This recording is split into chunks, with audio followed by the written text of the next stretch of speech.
আসসালামু আলাইকুম এভরিওয়ান, সবাই কেমন আছেন? আলহামদুলিল্লাহ আমি খুব ভালো আছি। এখন দেখেন মধ্যরাত প্রায় 1টার মতো বাজে। আমি খিচুড়ি চড়াই দিছি, রাতে খাবো ভাবছি। বাহিরে হালকা পাতলা বৃষ্টি হচ্ছে আমাদের এদিকে।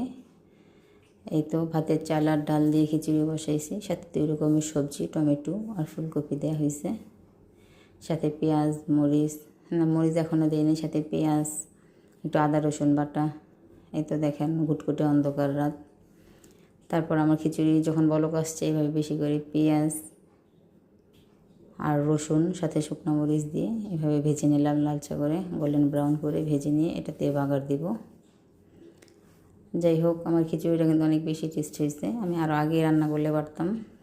আমি মেয়েকে নিয়ে আমরা যখন সিনেমা দেখতে গিয়েছিলাম, ওখান থেকে এসে আমার মা একদমই একা ছিল।